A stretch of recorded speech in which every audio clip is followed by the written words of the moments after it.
PM Modi ने सभी मंत्रालयों से मांगी रिपोर्ट। मोदी सरकार के 9 साल पूरे होने पर मांगी रिपोर्ट। हर मंत्रालय से 5 बड़ी उपलब्धियां मांगी गई। स्वर्ण मंदिर के पास धमाके में टेरर एंगल। आतंकी हमले की आशंका के बाद एनआईए व एनएसजी जांच के लिए अमृतसर पहुंची, सीन रिक्रिएट किया। बजरंग दल आज देश भर में हनुमान चालीसा का पाठ करेगा, कहा भगवान कांग्रेस को सद्बुद्धि दे। पार्टी ने कर्नाटक में पहले संगठन पर बैन लगाने की बात कही थी। सीएम नीतीश कुमार आज नवीन पटनायक से करेंगे मुलाकात। 11 मई को शरद पवार और उद्धव से भी मिलेंगे।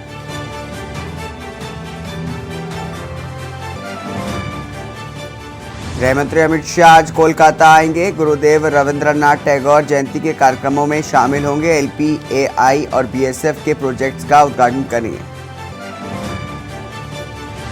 प्रचार के आखिरी दिन योगी और अखिलेश भरेंगे हुंकार। कानपुर बुंदेलखंड क्षेत्र में आज सीएम योगी की 3 जनसभाएं। कानपुर में अखिलेश का रोड शो।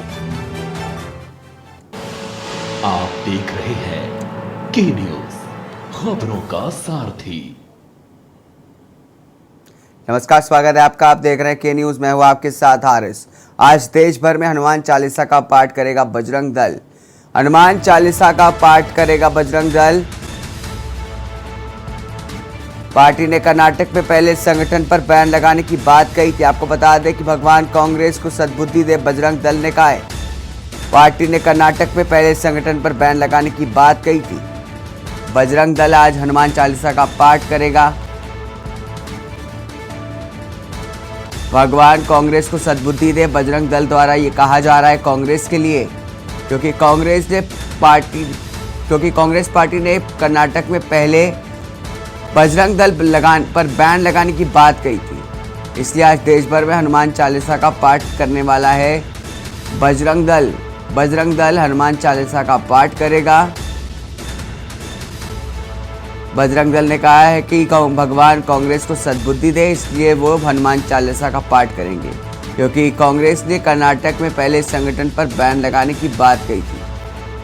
इसलिए आज देश भर में हनुमान चालीसा का पाठ करेगा बजरंग दल। बजरंग दल करेगा हनुमान चालीसा का पाठ।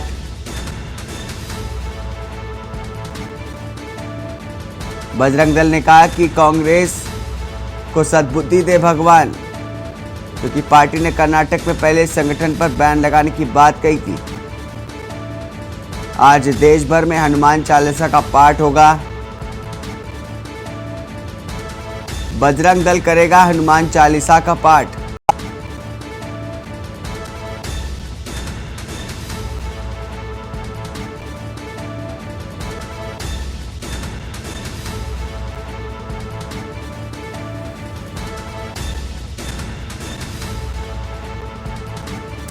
आज देश भर में हनुमान चालीसा का पाठ करेगा बजरंग दल। बजरंग दल हनुमान चालीसा का पाठ करेगा देश भर में। बजरंग दल ने कहा कि भगवान कांग्रेस को सद्बुद्धि दे, क्योंकि कांग्रेस पार्टी ने कर्नाटक में पहले संगठन पर बैन लगाने की बात कही थी, जिसके बाद लगातार जो है बजरंग दल वो कांग्रेस के खिलाफ विरोध प्रदर्शन कर रहा था। इसी को लेकर के आज पूरे देश भर में हनुमान चालीसा का पाठ किया जाएगा, ताकि भगवान जो हैं वो कांग्रेस पार्टी को सद्बुद्धि दे, ऐसा बजरंग दल ने कहा है।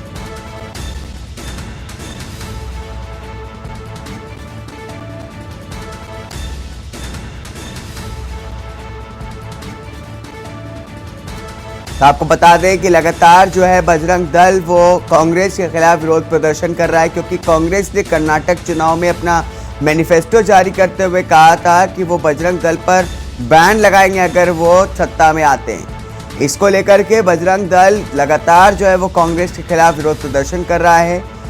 इसी के चलते आज बजरंग दल पूरे देश भर में हनुमान चालीसा का पाठ करेगा।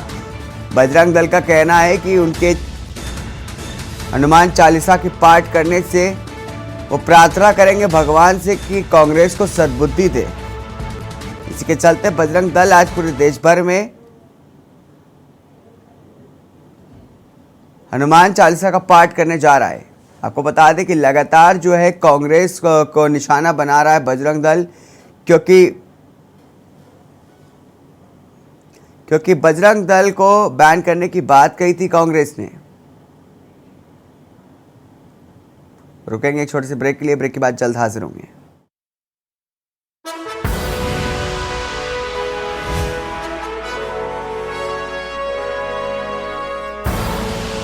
आप देख रहे हैं के न्यूज, खबरों का सारथी। ब्रेक के बाद स्वागत है आपका। लखनऊ में धूमधाम से मनाया जा रहा है बड़ा मंगल। धूमधाम से मनाया जा रहा है बड़ा मंगल लखनऊ में। आपको बता दें कि मंदिरों के बाहर जो है भक्तों की कतारें लगी हैं और जगह जगह पर भंडारे का वितरण किया जा रहा है। आपको बता दें कि जगह जगह भंडारे का आयोजन किया गया है लखनऊ में। देर रात से लगी है भक्तों की कतारें। लखनऊ में धूमधाम से मनाया जा रहा है बड़ा मंगल। मंदिरों के बाहर लगी भक्तों की कतारें, जगह जगह किया जा रहा है भंडारे का आयोजन। देर रात से लगी हैं भक्तों की कतारें। आपको बता दें कि लखनऊ में बड़ा मंगल बड़े धूमधाम से मनाया जाता है हर साल और आज पहला बड़ा मंगल मनाया जा रहा है। इसके चलते मंदिरों के बाहर जो है भक्तों की लंबी कतारें लगी देखने को मिल रही हैं। जगह जगह भंडारे का आयोजन किया जा रहा है। देर रात से लगी है भक्तों की कतारें।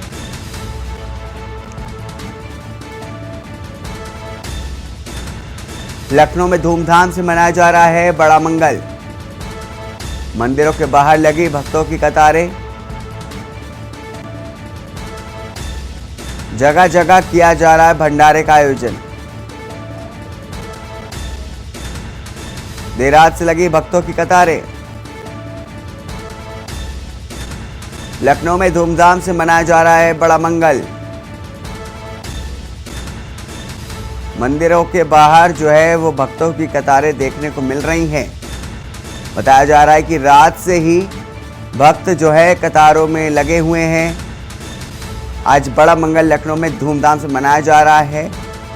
इस अवसर पर जगह जगह जो है वो भंडारे का आयोजन किया जा रहा है।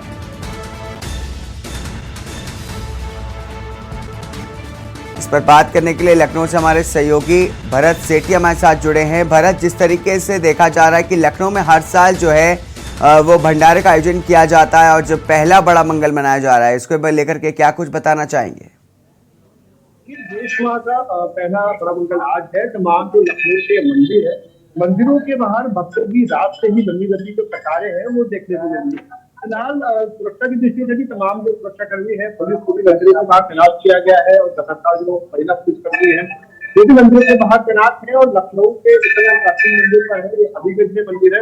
यहाँ की आपको तस्वीरें दिखाना चाहेंगे कि यहाँ पे किस तरीके से कतारें लगी हुई है। जो भक्त है वो लगातार दर्शन के लिए मंदिर में पहुंच रहे हैं। प्रमुख मंदिर जो है वहां पर रात से ही जो कतारें हैं मंदिरों में वो लगी हुई है। उसको लेकर पहले से ही जो तैयारियां हैं, फिलहाल वो करने के लिए मंदिर के पुजारी जो भी है उन्होंने पहले से तैयारी की। आप सबसे लाइन चले और देश माँ का पहला बड़ा मंगल यात्रा कहना चाहेंगे इसमें?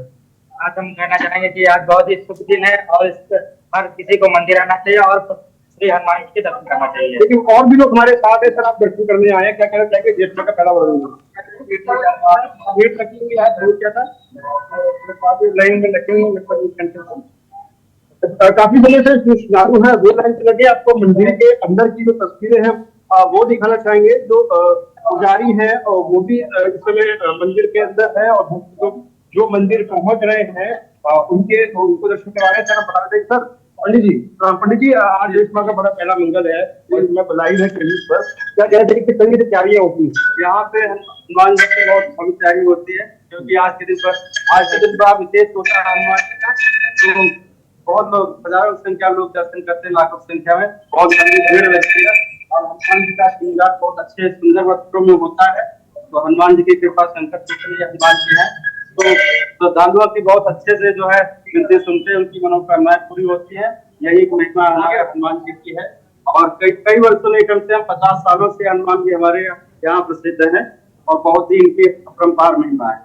देखिए, बिल्कुल जिस तरह से पंडित जी ने बताया कि तमाम श्रद्धालु यहाँ पहुंचते हैं दर्शन के लिए, और यहाँ पर जो लंबी जो कतारें हैं फिलहाल वो भी अभी साफ्तों को देखी जा रही है। जो भक्त है लगातार मंदिरों में पहुंच रहे हैं, और ये जो भीड़ है लगातार मंदिरों में जो है वो बढ़ती देखने को मिलेगी। और तमाम जो लोग ऐसे मंदिर है जहाँ पर सुरक्षा के तमाम इंतजाम भी किए गए, और जो भक्त है लगातार जो उनकी जो भीड़ है वो मंदिर में लगातार दर्शन के लिए पहुंच रही है।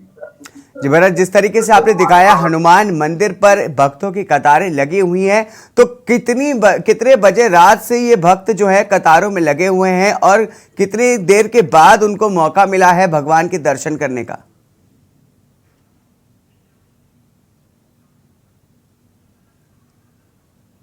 मंदिर वहां पर जो दर्शन के लिए जो भक्त है वो पहुंचने लग गए थे। दर्शन के लिए लंबी लंबी कतारें वो लगने लग गई। रात से ही फिलहाल दर्शन के लिए जो भीड़ है वो मंदिरों के बाहर पहुंचने लग गई थी। दर्शन किसी तरह के हनुमान जी के सुबह सुबह जो दर्शन हो पहले वो दर्शन के लिए हनुमान जी के फिलहाल जो कह सकते हैं कि रात से ही कतार में जो लोग लगे थे।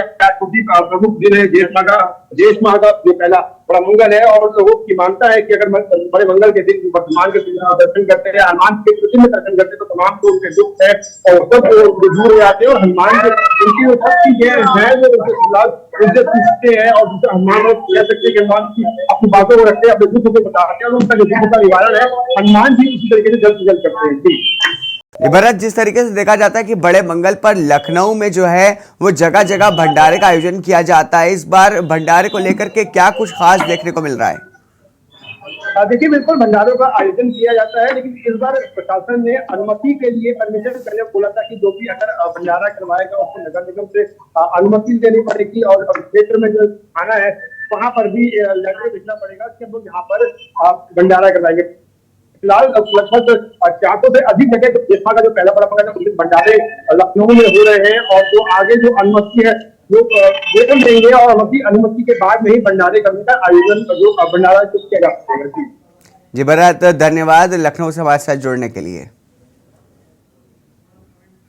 तो जिस तरीके से आपको बता दें कि लखनऊ में जो है वो बड़े मंगल का आयोजन किया जाता है और भंडारे का आयोजन होता है। इस अवसर पर जो है भक्त जो हैं वो कतारें लगाते हैं, भक्त भगवान का दर्शन करने के लिए रात से ही कतारों में लगे हुए हैं। तो आपको बता दें कि यही खासियत है लखनऊ की, जहां पर बड़े मंगल पर सबके लिए भंडारा होता है। अब बढ़ेंगे अगली खबर की तरफ, गाजियाबाद से। आपको रुकेंगे छोटे से एक ब्रेक के लिए, ब्रेक के बाद जल्द हाजिर होंगे अन्य खबरों के साथ। आप देख रहे हैं के न्यूज, खबरों का सारथी।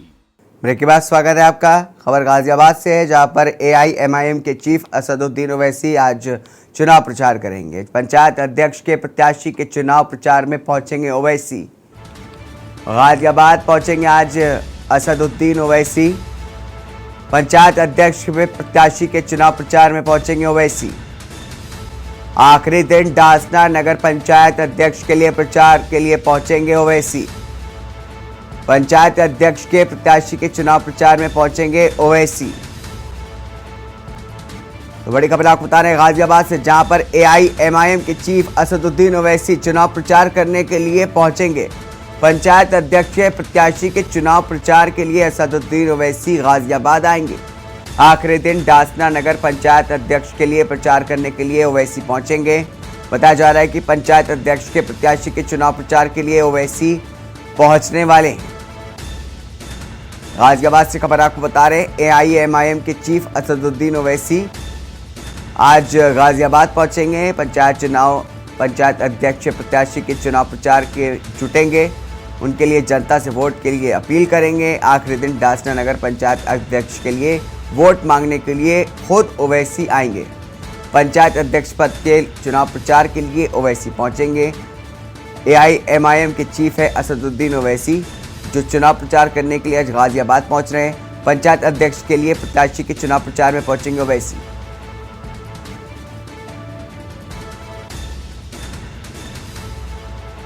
गाजियाबाद से हमारे संवाददाता जयवीर मावी हमारे साथ जुड़े हैं। जयवीर, जिस तरीके से देखा जा रहा है कि अभी तक सीएम योगी और अखिलेश यादव जो है वो चुनाव प्रचार करते हुए नजर आ रहे थे, लेकिन अब ओवैसी की भी एंट्री हो गई है। इसको लेकर के क्या कुछ बताना चाहेंगे?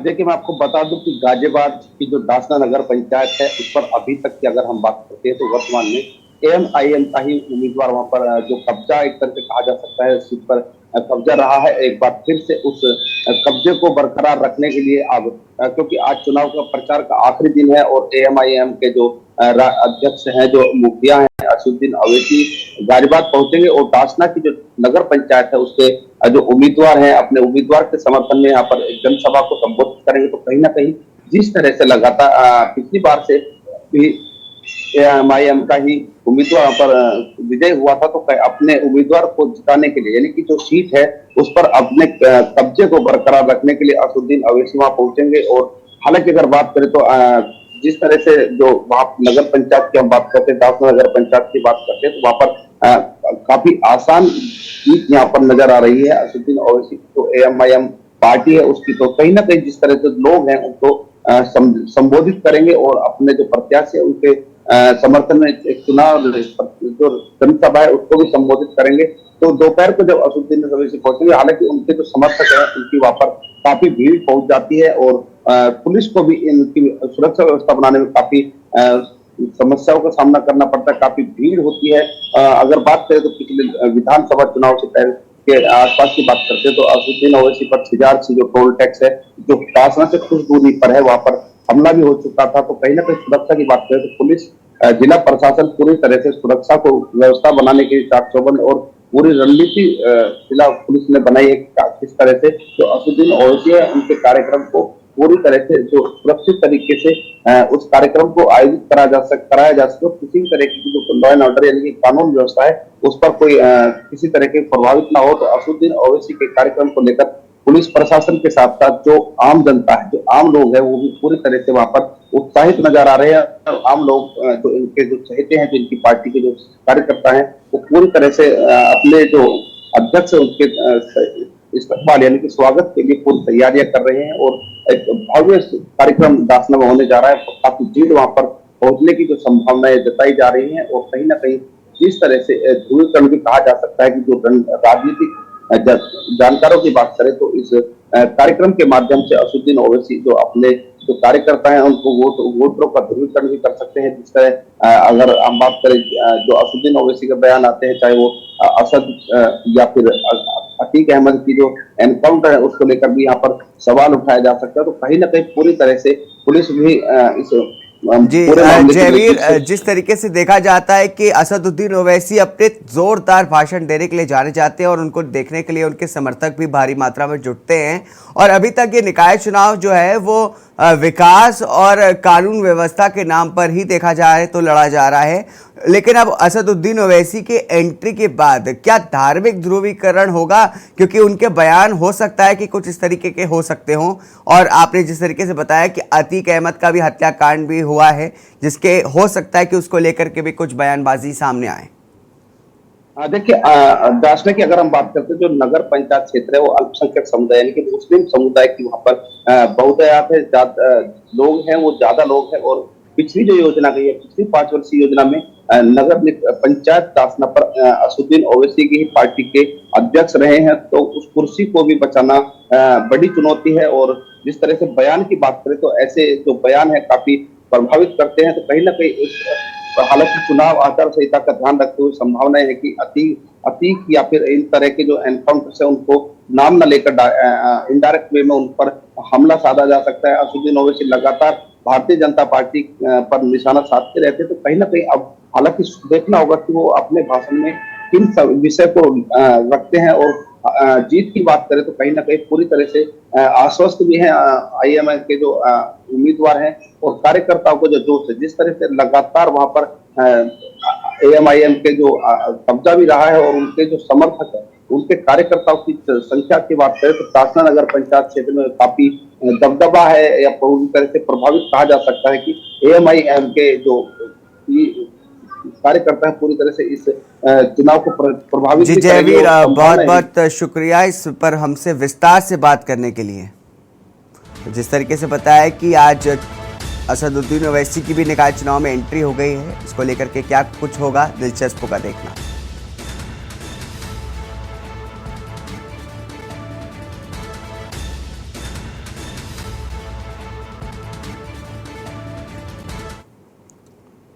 इस बीच रोकेंगे एक छोटे से ब्रेक के लिए। ब्रेक के बाद जल्द हाजिर होंगे अन्य खबरों के साथ।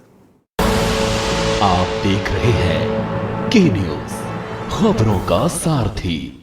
ब्रेक के बाद स्वागत है आपका। खबर दिल्ली से है, जहां पर पीएम मोदी ने सभी मंत्रालयों से रिपोर्ट मांगी है। मोदी सरकार के 9 साल पूरे होने पर रिपोर्ट मांगी गई है। आपको बता दें कि आज मोदी सरकार के 9 साल होने वाले हैं, इसको लेकर के रिपोर्ट मांगी गई हर मंत्रालय से। हर मंत्रालय से 5 बड़ी उपलब्धियों को गिनाने के लिए रिपोर्ट मांगी गई है। मोदी सरकार के 9 साल पूरे होने पर रिपोर्ट मांगी गई है। हर मंत्रालय से 5 बड़े कामों को गिनाने की बात भी कही गई है। पीएम मोदी ने सभी मंत्रालयों से मांगी रिपोर्ट। मोदी सरकार के 9 साल पूरे होने पर मांगी गई है रिपोर्ट। हर मंत्रालय से 5 बड़ी उपलब्धियां मांगी गई हैं।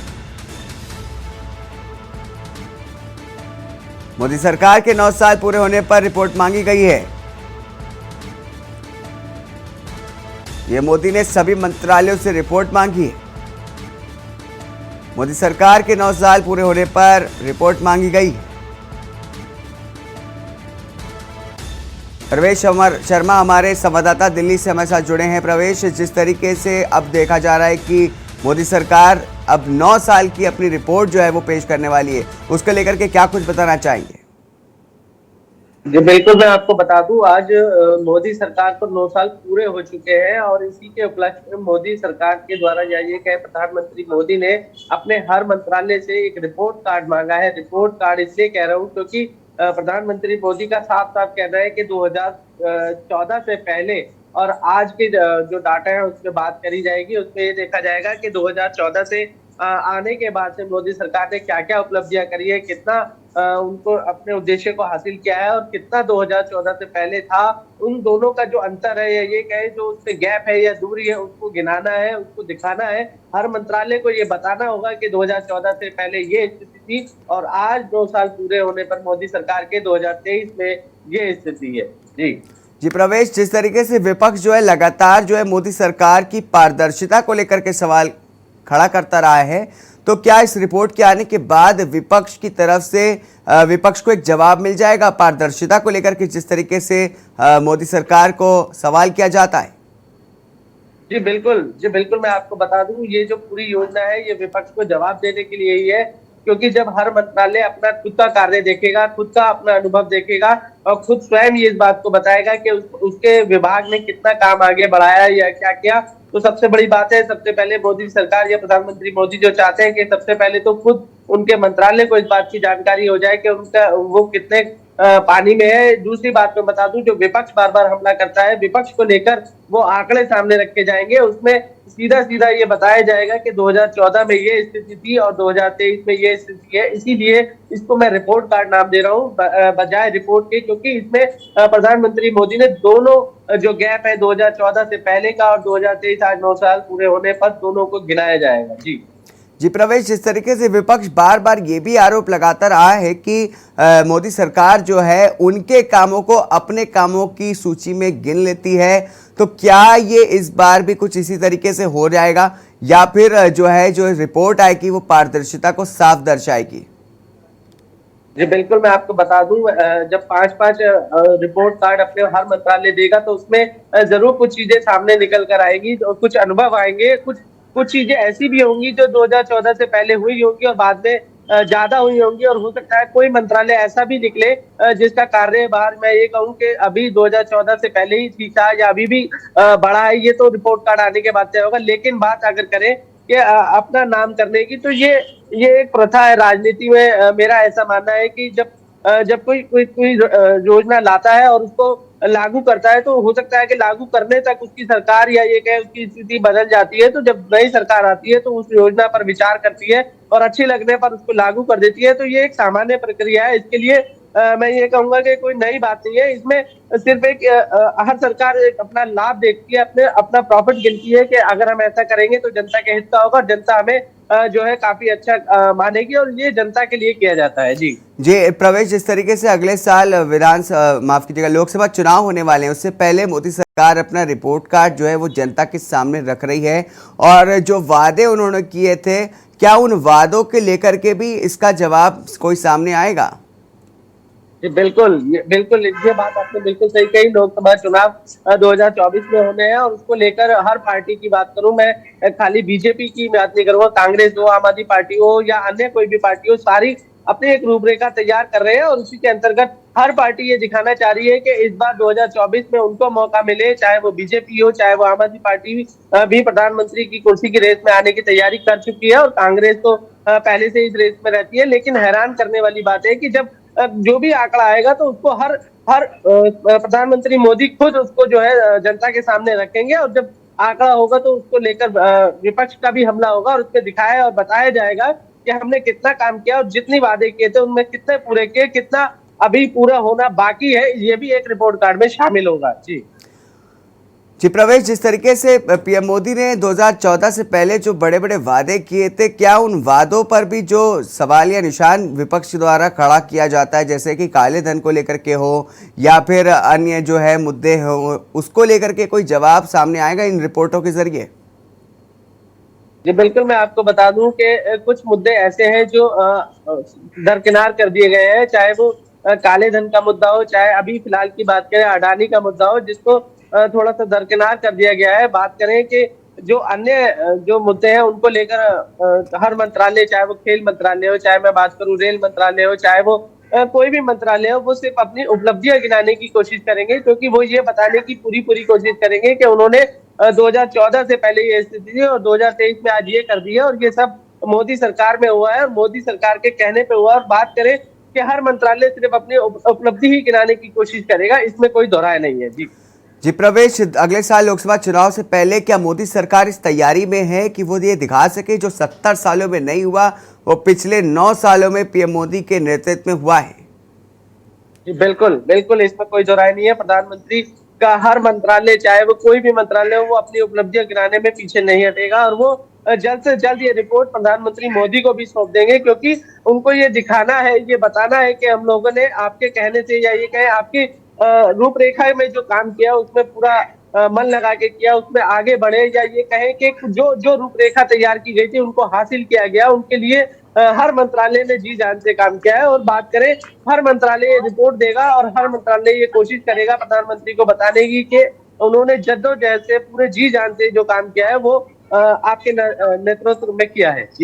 जी प्रवेश, जिस तरीके से आपने पूरी जानकारी हमको दी है, बहुत बहुत आप हमारे साथ अभी बने रहिए, इस पर बात करेंगे और विस्तार से।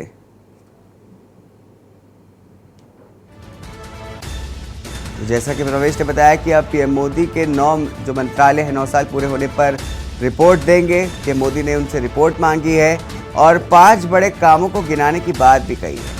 5 बड़ी उपलब्धियां गिनाएंगे सारे मंत्रालय जो है।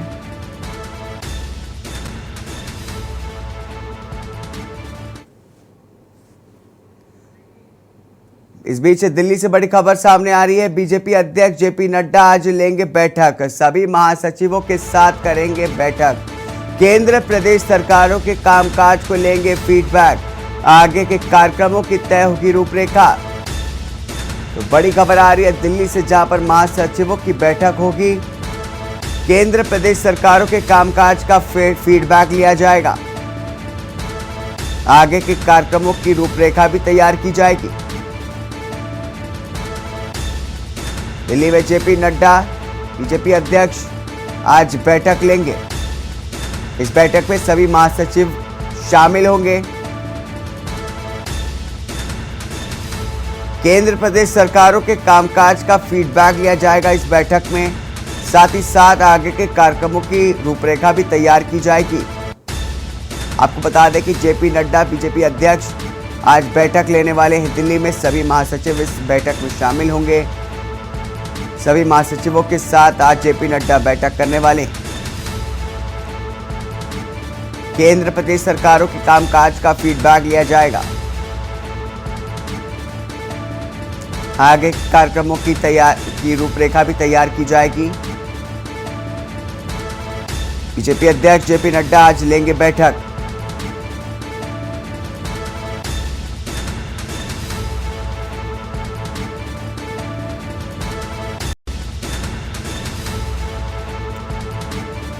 इसी खबर पर हमारे संवाददाता प्रवेश शर्मा हमारे साथ जुड़े हुए हैं। प्रवेश, जिस तरीके से अब देखा जा रहा है कि जेपी नड्डा जो है वो सभी महासचिवों के साथ बैठक करेंगे, क्या कुछ बताना चाहेंगे इस बैठक के बारे में? क्या कुछ हो सकता है इस बैठक में? जी बिल्कुल, मैं आपको बता दूं, बीजेपी के राष्ट्रीय अध्यक्ष जेपी नड्डा ने कल ही इस बात का आह्वान कर दिया था कि वो आज बीजेपी के सभी महासचिवों के साथ बैठकर एक बैठक लेंगे। और सबसे बड़ी बात मैं बता दूं, कल कर्नाटक में चुनाव होने जा रहा है जो 224 सीटों की विधानसभा सीट मानी जाती है और बीजेपी अपना दोबारा से वहां पे कमल खिलाना चाहती है, जिसके मद्देनजर यूपी में अभी निकाय चुनाव भी चल रहे हैं। और उससे ठीक एक दिन पहले जेपी नड्डा की ये महासचिवों के साथ बैठक कोई ना कोई एक रूपरेखा तैयार करने के लिए है और ये बताने और दिशा निर्देश देने के लिए है कि आगे जो लोकसभा चुनाव होने हैं उसके साथ साथ जो अन्य प्रोग्राम है उनकी भी एक महासचिवों के साथ बैठक कर ये जानने की कोशिश की जाएगी। और बीजेपी का जो पहले से ही नारा रहा है कि वो जमीनी स्तर पर काम करे, उनसे उनके कार्य की जो रूपरेखा है वो भी जानने की कोशिश की जाएगी। और सभी से जो है उनकी राय और उनको जो अनुभव शेयर करने हैं उसको लेकर एक बैठक होगी और उसमें पूरी जानकारी दी जाएगी कौन से राज्य कौन से प्रदेश में कौन सी स्थिति में है और बीजेपी के लिए उसमें क्या क्या करना होगा। ये पूरी रणनीति आज तैयार करने के लिए बैठक हो रही है। जी प्रवेश, जिस तरीके से कहा जाता है कि बीजेपी जो है वो एक चुनाव प्रचार खत्म करने से पहले ही अगले चुनाव की तैयारियों में जुट जाती है और कर्नाटक में अभी भी चुनाव चल रहे हैं और आगे भी चुनाव होने वाले, विधानसभा चुनाव भी होने वाले हैं, उसके बाद लोकसभा चुनाव भी होंगे। तो क्या कुछ ये फीडबैक इस चुनाव को लेकर के किया जा रहा है? क्योंकि कर्नाटक में जो बीजेपी की स्थिति है वो काफ़ी अच्छी नहीं बताई जा रही है। क्या इसकी वजह से जो है वो ये एक बैठक करनी पड़ रही है ताकि इन सभी चुनाव से पहले बीजेपी पूरी तरह से तैयार हो जाए?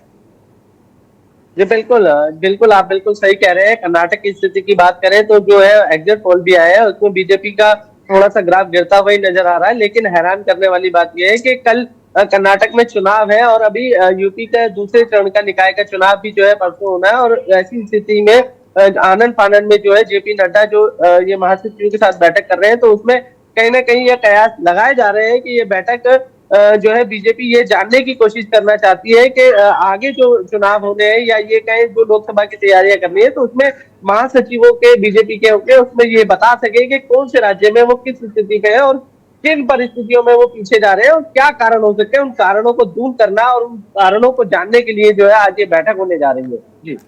जी तो ये माना जा सकता है कि ये बैठक जो है वो अगले चुनाव के लिए अभी से तैयारी का पहला कदम हो सकता है। अगले लोकसभा चुनाव से पहले की तैयारी अभी से कर दी है बीजेपी ने। जी बिल्कुल, इसमें कोई दोहराय नहीं है, इसमें कोई शक भी नहीं है। बीजेपी ने मैं आपको बता दूं, जनवरी में जब एक राष्ट्रीय अधिवेशन किया था तो उसी समय एक बिगुल बजा दिया था लोकसभा चुनाव के लिए और वहां पर जेपी नड्डा ने खुद एक संबोधन मीडिया को संबोधन करके साफ साफ बोला था कि मैं हर कार्यकर्ता को और हर अध्यक्ष को ये आदेश देना चाह रहा हूं और आदेश दे रहा हूं कि वो हर लेवल पर जाए, वो जमीनी स्तर पर जाए। वो ये ना सोचे कि मैं अध्यक्ष हूं तो अपने ऑफिस में बैठा रहूं। नहीं, उन्होंने साफ साफ ये दिशा निर्देश जनवरी के माह में अपने अधिवेशन में दे दिए थे कि हर कार्यकर्ता को जमीनी स्तर पर जाकर ये जानने की कोशिश करनी होगी और उसी की तैयारी को लेकर ये जो है सारी रूपरेखा फिर से तैयार की जा रही है। और कहीं ना कहीं कर्नाटक को लेकर बीजेपी में जो बेचैनी है वो कल मतदान हो जाएगा और 13 तारीख को रिजल्ट आ जाएगा तो उसकी बेचैनी भी देखने को साफ हो जाएगी।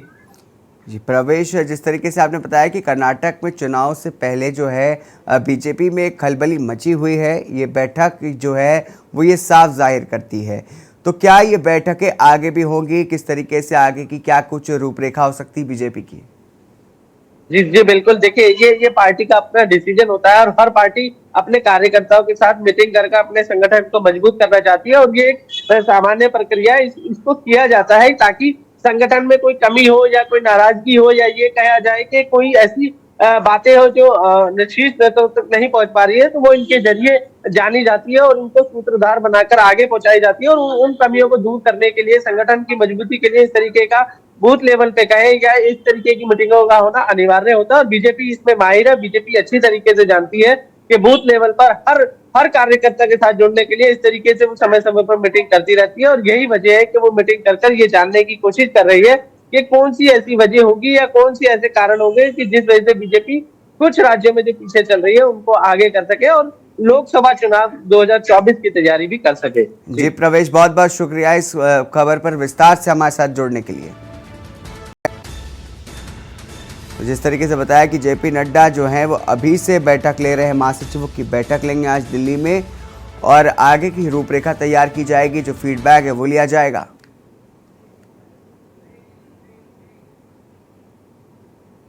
रुकेंगे एक छोटे से ब्रेक के लिए। ब्रेक के बाद जल्द हाजिर होंगे अन्य खबरों के साथ। आप देख रहे हैं के न्यूज, खबरों का सारथी।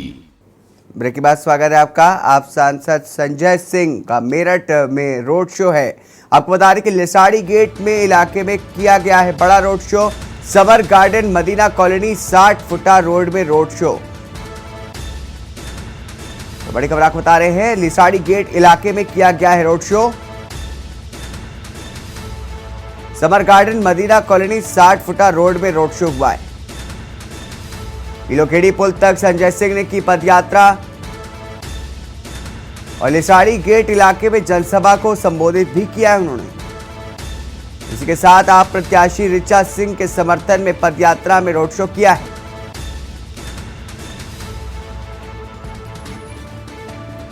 आपको बता दें कि लिसाड़ी गेट इलाके में जनसभा को संबोधित किया। आप प्रत्याशी ऋचा सिंह ने के समर्थन में संजय सिंह ने रोड शो किया है। लिसाड़ी गेट इलाके में किया गया है बड़ा रोड शो।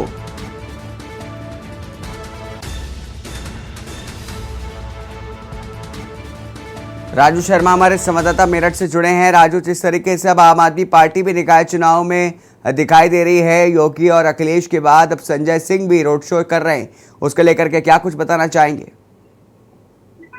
बिल्कुल, देखिए तमाम जो राजनीतिक पार्टियां है वो अपना दमखम दिखाने में जुटी है, एडी चोटी तक का जोड़ लगाने में लगी है। आज के चरण का जो चुनाव प्रचार है आज शाम 6 बजे थम जाएगा। तो इससे पहले जो वीवीआईपी मूवमेंट थे, कल मेरठ में थे, अखिलेश यादव कल मेरठ में थे, संजय सिंह मेरठ में थे। अखिलेश यादव ने बड़ा एक रोड शो किया, जनसैलाब भारी संख्या में उमड़ा, कार्यकर्ता और जो समर्थक थे वो हजारों की संख्या में अखिलेश यादव को देखने के लिए पहुंचे। और उसी के साथ साथ आम आदमी पार्टी के जो राज्यसभा सांसद है संजय सिंह, वो भी कल मेरठ पहुंचे और उन्होंने भी एक बड़े रोड शो को किया। रोड शो में भारी तादाद में कार्यकर्ता उमड़े। संजय सिंह ने जनसभा को भी संबोधित किया, वहां पर भी तमाम जो कार्यकर्ता थे वो उमड़े। संजय सिंह ने साफ तौर पर कहा है कि ऋचा सिंह के समर्थन में वोट करिए और हाउस टैक्स माफ और बिजली बिल माफ कीजिएगा, हाउस टैक्स हाफ और बिजली बिल माफ, ये नारा दिया है संजय सिंह ने। कहा है कि अगर हमारा मेयर मेरठ में बनता है तो हाउस टैक्स हाफ कर दिया जाएगा और जो बिजली बिल है वो माफ कर दिया जाएगा। तो इस तरह के जो वादे हैं वो मेरठ में संजय सिंह करके गए हैं। ऋचा सिंह को जिताने की अपील तमाम जो लोग थे उनसे की है और कहा है कि हाँ, पार्टी और मजबूत हो रही है, पार्टी लगातार उत्तर प्रदेश में विस्तार कर रही है और निश्चित ही हम सफलता हासिल करेंगे, ये संजय सिंह कहकर कल मेरठ गए हैं। तो कल मेरठ में बड़े बड़े वीवीआईपी मूवमेंट थे। संजय सिंह ने पहले सिवाल खास में एक जनसभा को संबोधित किया, उसके बाद मेरठ में पहुंचे। मेरठ में मदीना मस्जिद से शुरू उनका रोड शो लोगड़ी चौकी होते हुए, आबूडे होते हुए और तमाम जो मुस्लिम बाहुल्य क्षेत्र थे वहां से वो गुजरा। और मुस्लिमों को साधने का एक जो संजय सिंह ने है वो प्रयास किया। तमाम जो पार्टियां है वो मुस्लिमों को साधने का प्रयास कर रही थी। अखिलेश यादव का भी जो कल रोड शो था वो मुस्लिम क्षेत्रों से होकर निकला। गुज्जर जो क्षेत्र बाहुल्य क्षेत्र पड़ते थे वहां से होकर निकला और तमाम जो वोटर थे उन्हें साधने का प्रयास किया।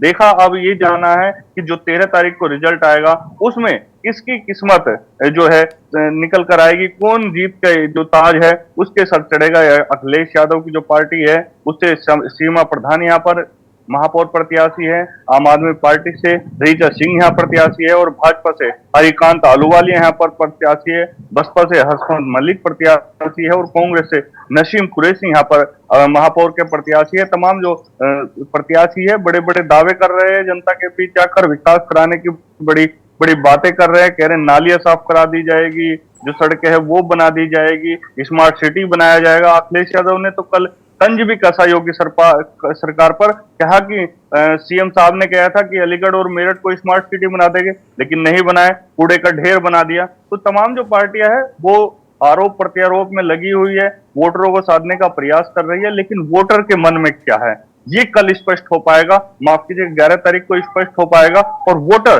किसे अपना महापौर चुनना चाह रहा है कि 11 तारीख को वो वोट डालने के बाद बताएगा और 13 को रिजल्ट जब सामने आएगा तो साफ हो जाएगा। जी राजू, जिस तरीके से विस्तार से आपने बताया कि किस तरीके से जो है तमाम जो पार्टियां हैं वो जो है वो वोटरों को साधने की कोशिश कर रही है, क्या आम आदमी पार्टी की कोई संभावना इस बार दिखाई दे रही है चुनाव में? देखिए हाँ, बिल्कुल आम आदमी पार्टी पूरे दमखम से चुनाव मैदान में है। सभासद जो प्रत्याशी है वो भी आम आदमी ने तकरीबन 36 सीटों पर मेरठ में उतारे, जबकि 90 वार्ड मेरठ में है और जो प्रत्याशी सभी वार्डों में उतारने थे वो आम आदमी पार्टी को नहीं मिले हैं। महापौर से रीचा सिंह को मौका दिया है। रीचा सिंह शिक्षित है, बिजनेसमैन भी है, MBA किए हुए है, अच्छी जानकारी है, लेकिन लोगों को क्या पसंद है ये लोगों पर निर्भर करता है। वोटरों को क्या पसंद है, वोटरों को आम आदमी पसंद आ रही है, पार्टी पसंद आ रही है या नहीं आ रही है, लोगों के मन में है। ये 11 तारीख को स्पष्ट हो जाएगा जब वो वोट डालने जाएंगे। लेकिन हकीकत यही है कि आम आदमी पार्टी अभी फिलहाल फाइट में नहीं है। फाइट में अगर मेरठ की हम बात करें तो मेरठ में दो ही पार्टी फाइट में, भाजपा और सपा, कांटे की टक्कर दोनों में बनी हुई है। कल जिस तरह से अखिलेश यादव का मेरठ में रोड शो था, चारों की तादाद में जो जनसैलाब था वो रोड शो में नजर आ रहा था साफ तौर पर, और अखिलेश यादव भी गदगद नजर आए। जिस तरह से रोड शो निकाला जा रहा था, अखिलेश यादव सबका अभिवादन कर रहे थे, हाथ हिलाकर कुछ वर्षा तक अखिलेश यादव पर की जा रही, तो अखिलेश यादव गदगद नजर आए। लग रहा था कि हाँ ये जीत निश्चित, और साफ तौर पर कह के गए हैं कि इस बार मेरठ इतिहास रचने जा रहा है और ये जो महापौर की सीट है वो सपा के खाते में आने वाली है। जी राजू, जिस तरीके से आपने बताया कि सारी जो पार्टियां हैं, जो विपक्ष की पार्टियां हैं, वो मुस्लिमों को साधने की काफ़ी कवायद कर रही है और आम आदमी पार्टी भी जो है वो मुस्लिमों को साधने की कवायद में जुटी हुई है, तो क्या ये हो सकता है कि जो समाजवादी पार्टी है उसके जो मुस्लिम वोट हैं वो इन पार्टियों के आने की वजह से उसको समाजवादी पार्टी को बड़ा नुकसान हो सकता है? हाँ बिल्कुल, देखिए समाजवादी पार्टी को जो चिंता सता रही है वो यही सता रही है कि क्या जो मुस्लिम वोटर है, क्योंकि मुस्लिम वोटर जो है महापौर की सीट पर अहम भूमिका निभाते हैं, लगभग 4.5 लाख वोट मुस्लिमों की है, और मुस्लिम अगर किसी भी पार्टी की तरफ जो है झुक जाए तो उसका जीत पक्की है उस पार्टी की। तो इसलिए जो अखिलेश यादव थे कल उन्हें मेरठ खुद आना पड़ा और मेरठ में बड़ा एक रोड शो उन्होंने करके दिखाया। उन्हें डर था कि जो मुस्लिम वोट है क्या वो बसपा की तरफ तो डाइवर्ट नहीं हो जाएगा, क्या आम आदमी पार्टी की तरफ तो डाइवर्ट नहीं हो जाएगा, क्योंकि अब से पहले जब भी मेरठ में महापौर रहा है या तो बसपा का रहा है या भाजपा का रहा है, सपा का आज तक मेरठ में कोई महापौर नहीं बना है। लेकिन अब की बार सपा का कहना है कि हाँ इस बार मेरठ इतिहास रचने जा रहा है और मेरठ में जो महापौर बनेगा वो समाजवादी पार्टी का बनेगा। तो कहीं ना कहीं समाजवादी पार्टी को इस तरीके से आपने बताया कि इस बार समाजवादी पार्टी की जो उम्मीदें हैं वो काफी ज्यादा है, और बहुत बहुत शुक्रिया इस खबर पर विस्तार से हमसे बात करने के लिए। तो आपको बता दें कि संजय सिंह ने भी अब चुनाव प्रचार में अपना दमखम दिखाना शुरू कर दिया है। उन्होंने भी रोड शो किया है और जनता को भी संबोधित करते हुए नजर आए। इस निकाय चुनाव में आम आदमी पार्टी भी जो है वो अपनी कुछ संभावनाएं ढूंढ रही है। अलग अलग राज्यों में जाकर के आम आदमी पार्टी अपनी जगह बनाने की कोशिश कर रही है। रुकेंगे एक छोटे से ब्रेक के लिए, ब्रेक के बाद जल्द हाजिर होंगे अन्य खबरों के साथ। आप देख रहे हैं के न्यूज, खबरों का सारथी। ब्रेक के बाद स्वागत है आपका। आज अयोध्या पहुंचेंगे deputy CM Keshav Prasad Maurya. Bike rally को हरी झंडी दिखाएंगे deputy CM Keshav Prasad Maurya. Deputy CM Keshav Maurya का मिनट टू मिनट कार्यक्रम है। दोपहर 1:05 पर सिविल लाइन में जनसभा करेंगे। उसके बाद जनसभा को संबोधित करने के लिए केशव प्रसाद मौर्य पहुंचेंगे। आपको बता दें कि 2:30 बजे युवा मोर्चा द्वारा आयोजित बाइक रैली को वो रवाना करेंगे। तो बता दें कि आज डिप्टी सीएम केशव प्रसाद मौर्य अयोध्या दौरे पर पहुंचे हुए हैं। बाइक रैली को हरी झंडी दिखाएंगे deputy CM Keshav Prasad Maurya. Deputy CM का मिनट टू मिनट कार्यक्रम में दोपहर 1:05 पर सिविल लाइन में जनसभा करेंगे। सिविल लाइन में जनसभा को संबोधित करने के लिए केशव प्रसाद मौर्य पहुंचे हुए हैं। जनसभा को संबोधित करेंगे केशव प्रसाद मौर्य। दोपहर 2:30 बजे युवा मोर्चा द्वारा आयोजित बाइक रैली है, जिसको खुद डिप्टी सीएम केशव प्रसाद मौर्य रवाना करेंगे।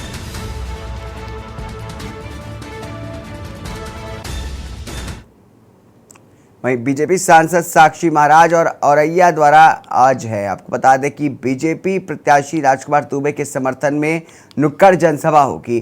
9:30 बजे दयालपुर में होगा नुक्कड़ जनसभा का आयोजन। साक्षी महाराज के आने से बीजेपी समर्थकों में उत्साह भर गई है। अपने भाषणों की वजह से कभी चर्चा में रहते हैं साक्षी महाराज। बीजेपी प्रत्याशी राजकुमार दुबे के लिए वोट की अपील करेंगे। तो आपको बता दें कि आज औरैया दौरे पर साक्षी महाराज जाने वाले हैं। साक्षी महाराज के आने से बीजेपी समर्थकों में एक उत्साह देखने को मिल रहा है। 9:30 बजे दयालपुर में होगा नुक्कड़ जनसभा का आयोजन। साक्षी महाराज के आने से बीजेपी समर्थकों में उत्साह भरी है। अपने भाषणों की वजह से कभी चर्चा में रहते हैं साक्षी महाराज। बीजेपी प्रत्याशी राजकुमार दुबे के लिए वोटों की अपील करने के लिए आज साक्षी महाराज औरैया पहुंच रहे हैं। बीजेपी सांसद साक्षी महाराज का आज औरैया दौरा है। बीजेपी प्रत्याशी राजकुमार दुबे के समर्थन में करेंगे नुक्कड़ जनसभा। 9:30 बजे दयालपुर में होगा नुक्कड़ जनसभा का आयोजन। साक्षी महाराज के आने से बीजेपी समर्थकों में भरी है उत्साह। 9:30 बजे दयालपुर में होगा नुक्कड़ जनसभा का आयोजन। साक्षी महाराज के आने से बीजेपी समर्थकों में उत्साह भर गई है। अपने भाषणों की वजह से कभी चर्चा में रहते हैं साक्षी महाराज।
वहीं इस बीच कानपुर से बड़ी खबर सामने आ रही है। आपको बता दें कि कानपुर से इस वक्त की बड़ी खबर आ रही है। 7 लोग घायल बताए जा रहे हैं, 2 की हालत गंभीर है। घायलों को इलाज के लिए अस्पताल में भर्ती कराया गया है।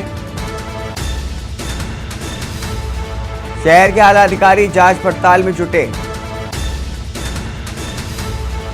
नवाबगंज थाना क्षेत्र के पहलवानपुरवा का मामला आपको बता रहे हैं। कानपुर में एक मकान में विस्फोट हुआ है। भीषण विस्फोट से मकान की छत ढह गई है। इस हादसे में 7 लोग घायल और 2 लोगों की हालत गंभीर बताई जा रही है। इस बीच घायलों को इलाज के लिए अस्पताल में भर्ती कराया गया है। 7 लोग घायल और 2 लोगों की हालत गंभीर बताई जा रही है।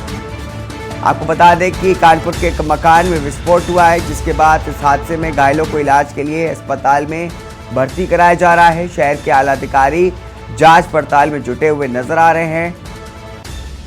नवाबगंज थाना क्षेत्र के पहलवानपुरवा का मामला आपको बता रहे हैं। कानपुर में एक मकान में विस्फोट हुआ है। भीषण विस्फोट से मकान की छत ढह गई। 7 लोग घायल और 2 लोगों की हालत गंभीर बताई जा रही है। घायलों को इलाज के लिए अस्पताल में भर्ती कराया गया है।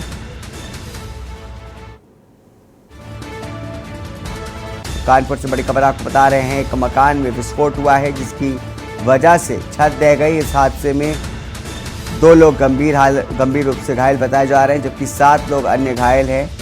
सभी घायलों को अस्पताल में भर्ती कराया गया है। इस बीच शहर के आला अधिकारी भी जांच पड़ताल में जुटे हैं। ये पूरी घटना नवाबगंज थाना क्षेत्र के पहलवानपुरवा की बताई जा रही है, जहां पर एक मकान में विस्फोट हुआ जिसकी छत ढह गई। इस हादसे में 7 लोग घायल हैं, जबकि 2 लोगों की हालत गंभीर बताई जा रही है।